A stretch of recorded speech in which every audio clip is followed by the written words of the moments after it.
कि एक परिवार में एक व्यक्ति को आरक्षण मिलना चाहिए, जब तक कि मेरे बेटे को कोई ब्राह्मण अपनी बेटी दान नहीं करते या उससे उसका संबंध नहीं बना। केवल आर्थिक आधार की अगर बात है, मतलब अगर मैं आर्थिक रूप से संपन्न हो गया हूँ और सामाजिक पिछड़ापन मेरा अगर दूर हो गया है, तो इस नाते कायदे से देखा जाए तो हमारे समाज के साथ में, हमारे समुदाय के साथ में, हमारे बेटे बेटियों के साथ में रोटी बेटी का व्यवहार होना चाहिए। केवल इस बात को में से एक लाइन हटा करके और लोगों ने उसको प्रचारित किया। देखते हैं आपके बयान के बाद आप क्या मकसद था, आपने क्यों बोला था? देखिए, मेरा कोई उद्देश्य सियासी बवाल मचाने का नहीं था।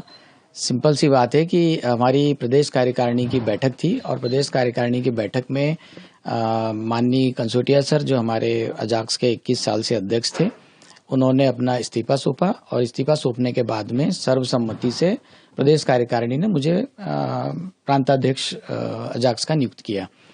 उसमें जो हमारा मेन मुद्दा ये था कि आर्थिक आधार पर आरक्षण होना चाहिए, सामाजिक आधार पर आरक्षण, ये एक मुद्दा अभी समाज में है। इस मुद्दे पर हम सब लोग अपने अपने विचार व्यक्त कर रहे थे और हमने यही कहा था कि जैसे कुछ लोगों का ये मानना था कि भाई IAS ऑफिसर अगर हो जाते हैं तो उस परिवार में किसी और व्यक्ति को आरक्षण की पात्रता नहीं होनी चाहिए। उस पर विचार व्यक्त करते हुए हमने कहा था कि यदि मान लो मेरा बेटा, चूंकि मैं IAS ऑफिसर हूं और मेरा बेटे के साथ में मतलब अगर मैं आर्थिक रूप से संपन्न हो गया हूं और सामाजिक पिछड़ापन मेरा अगर दूर हो गया है, तो इस नाते कायदे से देखा जाए तो हमारे समाज के साथ में, हमारे समुदाय के साथ में, हमारे बेटे बेटियों के साथ में रोटी बेटी का व्यवहार होना चाहिए। केवल इस बात को में से एक लाइन हटा करके और लोगों ने उसको प्रचारित किया। उनके बारे में हमारी पूरी जानकारी मिल चुकी है और हम अभी अजाक्स के माध्यम से वो सारी बातें मीडिया के सामने भी रख देंगे। मेरा सिर्फ यही कहना है सभी समुदाय के लोगों से कि हमारा किसी भी समुदाय के प्रति कोई दुर्भावना नहीं है और न ही हम किसी समाज की बहन बेटियों को कोई आहत करना चाहते थे।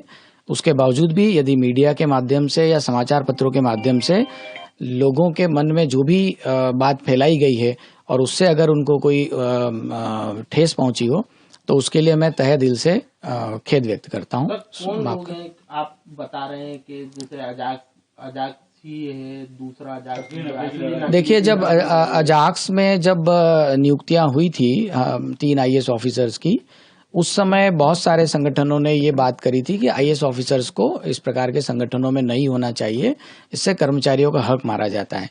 तो कुछ तो वो लोग थे, उन्होंने ही इस मुद्दे को सभी समाचार पत्रों में भेजा और सिर्फ एक लाइन को टेक करके भेजा गया था।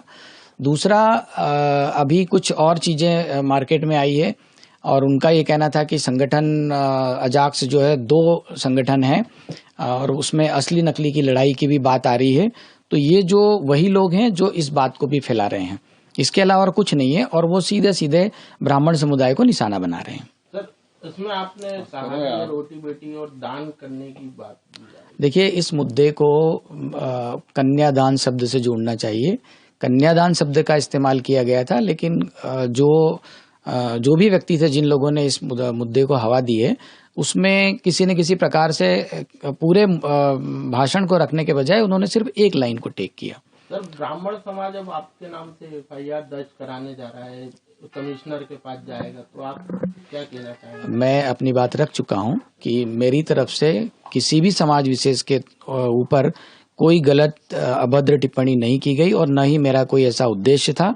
और मैं बता चुका हूं कि अगर मान लो मेरे किसी भी बात से या समाचार पत्रों और मीडिया के माध्यम से जो भी बात उठाई गई है या जो बात रखी गई है बिना मेरा पक्ष जाने, उससे अगर किसी भी समाज को कोई आहत हुई है तो